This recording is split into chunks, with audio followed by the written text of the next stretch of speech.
বিয়ের পর একটা মেয়ের সংসার হয়, আর সেই সংসারটাকে সেই মেয়েটা আগলে ধরে বেঁচে থাকে আজীবন। একটা গৃহিণী যখন চার দেয়ালের ভিতরে বন্দি থেকে নিজের সংসারটাকে পরিচালনা করে, তখন আমরা সেই গৃহিণীটাকে কিন্তু কখনোই মূল্যায়ন করি না। কিন্তু একটা কর্মজীবী নারী যখন বাহিরে সব কিছু সামলে সংসারটা সামলায়, সেই গৃহিণীটাকে কিন্তু আমরা অনেক প্রাধান্য দিয়ে থাকি। আসলে অনেকেই আমরা মনে করি ঘরের ভিতরে যে কাজ সেটাকে কেউ কখনো প্রাধান্য দিতেই চায় না। মনে করি ওই সকল গৃহিণীরা তো শুয়ে বসে হেলে দুলে সংসারটাকে সামলায়, সংসারের কাজকর্মগুলোকে করে। কিন্তু বাহিরে যে সকল গৃহিণীরা কাজকর্ম করে এসে সংসারটা সামলায়, তাদের কিন্তু অনেক প্রেশার থাকে, আর তাদের উপরও কিন্তু অনেক সম্মানটা একটু বেশি থাকে। তো কেন কথাটা বলছি সেটা কিন্তু সম্পূর্ণ ব্লগ জুড়ে থাকলে দেখতে পারবেন। আসসালামু আলাইকুম ভিউয়ার্স, কেমন আছেন সবাই? আশা রাখছি যে যেখান থেকে আজকের আমার এই ব্লগটি দেখছেন সবাই ভালো আছেন, সুস্থ আছেন এবং নিরাপদে আছেন। চলে এলাম আজও আপনাদের সাথে সুন্দর একটি ব্লগ শেয়ার করার জন্য।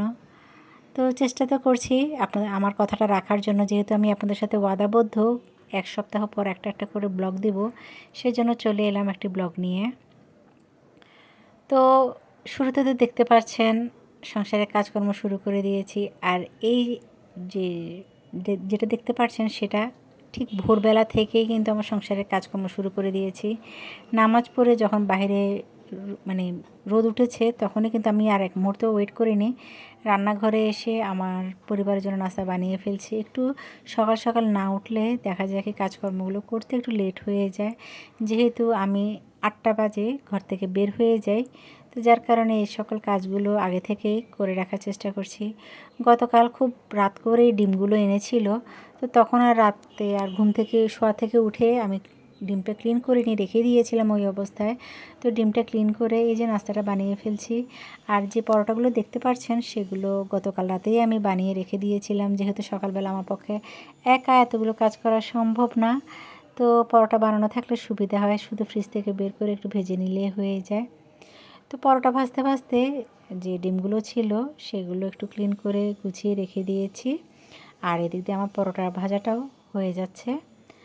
তো মোটামুটি সকালে নাস্তা তো প্রতিদিনের মতো কিছু না কিছু খেয়ে থাকি। তবে ওই যে আমি তো একা, আমাকে হেল্প করার মতো কেউই থাকে না, ছেলেরা তো এখনও ছোট। তারপরে আমার বড় ছেলে কিন্তু যথেষ্ট পরিমাণে আমাকে হেল্প করে। আর আমার বড় ছেলে তো গত 2 মাস স্কুল বন্ধ ছিল, স্কুলে সেন্টার পড়েছিল স্কুলে, তার উপরে কোরবানির ঈদ ছিল। তো সব মিলিয়ে মানে স্কুলটা বেশ ভালোই বন্ধ ছিল। তো এই রবিবার মানে খুলছে। তো এই ছেলে স্কুলে যাওয়ার পর থেকে একটু ছেলের হেল্প পেতে একটু কষ্ট হয়ে যায়। না হয় আমার বড় ছেলে আমাকে যথেষ্ট পরিমাণে হেল্প করে। তো তাদেরকে একটা পরোটা একটা ডিম পোচ করে দিয়েছি। আর মেজো ছেলে তো চা খায় না, তো তাকে চা দিইনি। ছোট ছেলে আর বড় ছেলেকে চা দিয়ে দিয়েছি। তো এই তো সকালবেলা নাস্তার আয়োজনটা খুব ঝটপটভাবেই করতে হয়। সে সময় যে একটু সুন্দর করে শ্যুট নেব সেটা মাথায় থাকে না।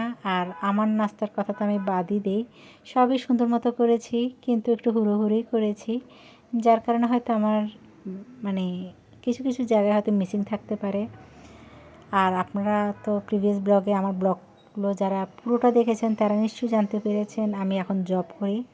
গত 2 সপ্তাহ ধরে জব করছি, খুব টায়ার্ড থাকি, খুব মানে ঝামেলার মধ্যে থাকি, সময় কখন যে চলে যায় টেরই পাই না আমি। তো এদিক দিয়ে আমিও আমার জন্য 1 কাপ চা, একটা ডিম পোচ, একটা পরোটাও ভেজে নিয়েছি। এটা খেয়ে কিন্তু আমি স্কুলে চলে যাব। তো ছেলেদেরকে তো নাস্তা দিয়ে দিয়েছি সেটা কিছুক্ষণ আগে, আর যে পরোটাগুলো বাকি ছিল সেগুলো একটু ফ্রোজেন করে রাখছি।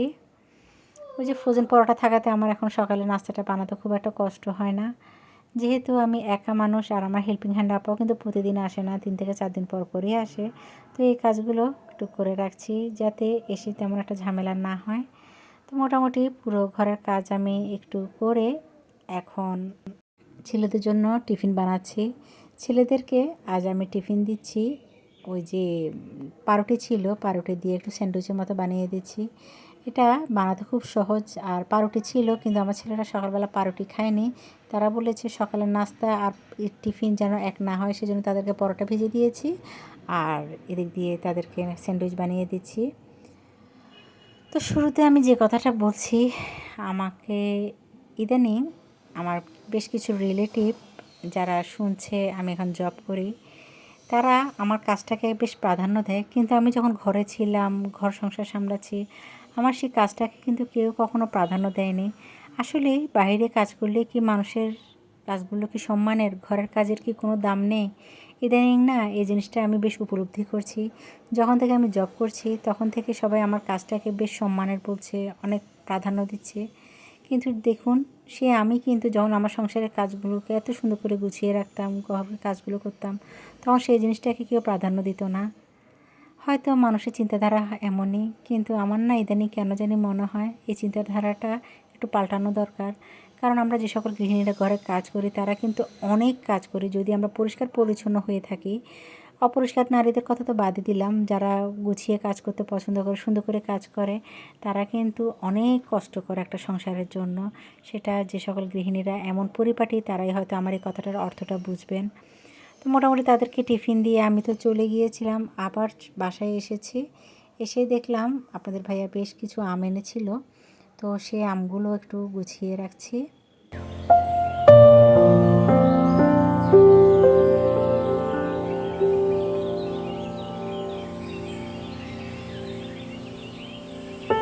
তো ওই যে বাহির থেকে আসলে খুব ক্ষুধা লাগে, তো নিজের জন্য একটা আম কেটে নিয়েছি। আমার ছেলেরা অলরেডি খেয়ে ফেলেছিল, তো তাদেরকে তো দিয়ে দিয়েছি।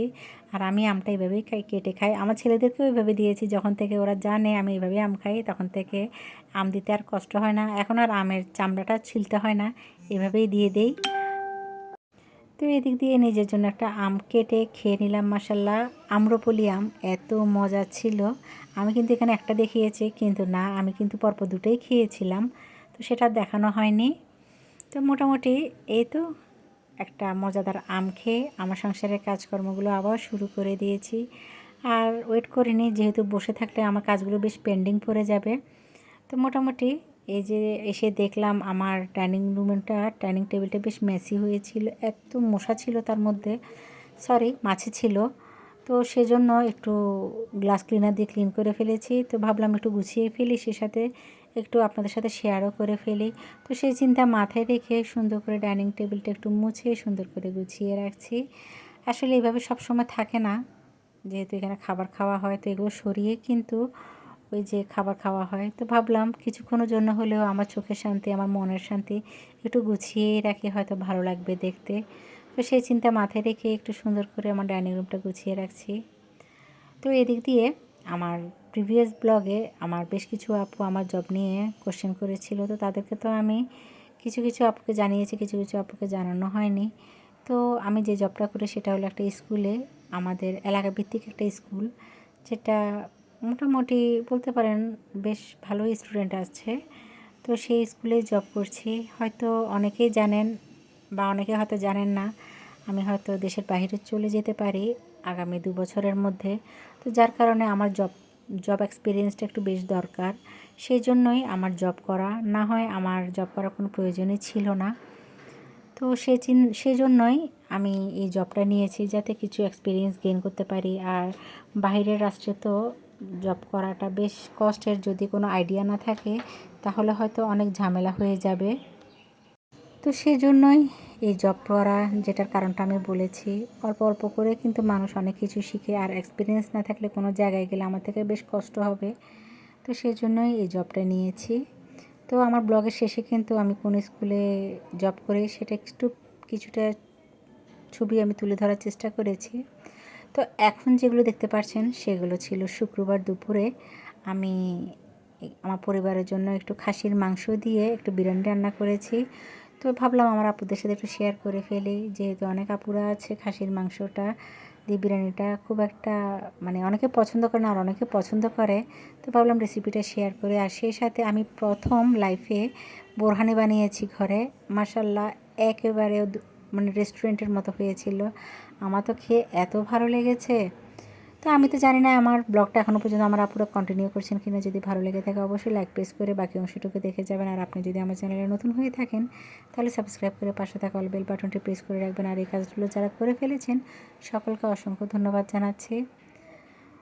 মোটামুটি খাসির মাংস কিন্তু এখানে প্রায় 1 কেজির চেয়ে একটু সামান্য কম ছিল, তবে আধা কেজির চেয়ে বেশি ছিল। তো সেজন্য যেহেতু আমি এই বিরিয়ানিটা একটু সাদা সাদা কালার করব, সেজন্য একটু গোটা মশলা দিয়েছি। আর যে মশলাগুলো দিয়েছি সেগুলো দেখে নিশ্চয়ই বুঝতে পেরেছেন। এখানে একটা স্টার অনিস দিয়েছি, তার উপরে কালো এলাচও দিয়েছিলাম, জয়ত্রী দিয়েছি। তো এইগুলো দিয়ে কিন্তু আমি এই বিরিয়ানিটা রান্না করব। তার উপরে বিরিয়ানি মশলাও ছিল। তো একটু সাদা সাদা করব, তো সেজন্য সব কিছুই আগে থেকে একটু গুছিয়ে নিচ্ছি, যাতে রান্না করতে খুব একটা হ্যাসেল পোহাতে না হয়।